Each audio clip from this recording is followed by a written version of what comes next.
आज की कहानी है पानी के बदले मौत। मित्रों, मेरा नाम गजेंद्र प्रजापति है। मैं राजस्थान का रहने वाला हूँ। मैं आज आपको किस्सा सुनाने जा रहा हूँ जो कि 10 साल पहले मेरे साथ घटी है।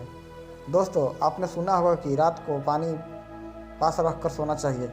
यह मेरी कहानी पानी पर आधारित है। आज से 10 साल पहले मैं अपने मामा के यहाँ जैसलमेर में गया था। वहाँ जाकर पता चला कि यहाँ तो 2 साल से अकाल पड़ा है और पानी लेने के लिए 5 किलोमीटर दूरी जाना पड़ता है। मामा मामी से मिलने के बाद मेरे मामा का लड़का और मैं पानी लेने के लिए चल पड़े। रास्ते में पैदल चलते हुए थक गए थे और एक जगह बैठ गए। तब उसने एक किस्सा सुनाया कि पिछले साल पानी की वजह से एक औरत का बच्चा रो रहा था और वो काफ़ी बीमार था, इसलिए वो पानी मांगने हमारे गांव में आई थी, लेकिन उसको किसी ने पानी नहीं दिया। जब वो वापस लौट रही थी तो रास्ते में उसको ठाकुर के घर का पानी दिखा। उसने बिना पूछे पानी की पीने की कोशिश की। जब उसको ठाकुर ने देखा तो गुस्से में आग बबूला हो गया और कुदाली लेकर उस औरत को तरफ दौड़ा। उस औरत ने भागने की कोशिश की, लेकिन वो गिर गई। ठाकुर ने बिना आव ताव देखे कुदाली से उसका औरत की हत्या कर दी। उसके एक दिन बाद उस बच्चे के भी बिना पानी की मौत हो गई। कुछ दिनों के बाद खबर आई कि उस कुदाली से ठाकुर को भी किसी ने मार दिया और धीरे धीरे पूरे परिवार को किसी अनजानी ताकत ने मौत का घाट उतार दिया। यह किस्सा सुनने के बाद हम दोनों पानी लेकर वापस गांव की तरफ लौटने लगे।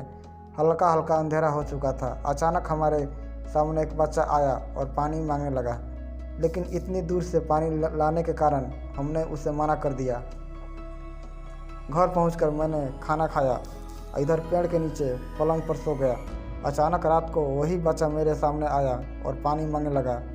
मैंने ध्यान नहीं दिया और गुस्से से उसे कहा कि चले जाओ, और मेरे सामने वो औरत दिखाई दी। अचानक मैं उठ गया और देखा कि वहाँ कोई नहीं था। मैंने सोचा कि कोई सपना आया होगा। फिर रात के 2 बजे के आसपास मैं पेशाब करने के लिए खुले के मैदान में तरफ गया और मुझे पानी के शब्द के सुने दिए। मैंने सोचा मामी होंगी। फिर मैं वापस पलंग की तरफ लौट ही रहा था, अचानक फिर पानी की शब्द सुनाई दिया।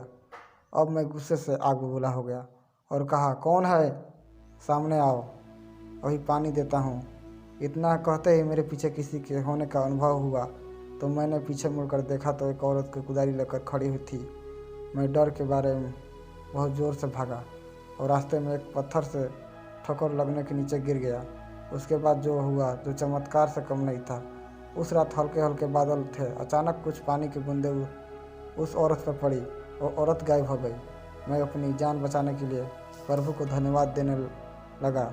अगले दिन ही सुबह जल्दी 5 बजे मैंने अपने घर मकराना जाने की ठान ली और मैं अपनी मामा मामी के बिना बताए निकल पड़ा। स्टेशन पर पहुंचा और बैठे हुए मैंने देखा कि बच्चों रो रहा था। मैं घबरा गया, लेकिन वो औरत पास आई और पानी मांगने लगी। मेरे को पानी चाहिए, लेकिन मैंने अपनी बोतल से उस औरत को और बच्चों को पानी पिलाया। उसके बाद रेल आ गई और मैं अपने घर गया। उसके बाद मैं हमेशा पानी अपने पास रख कर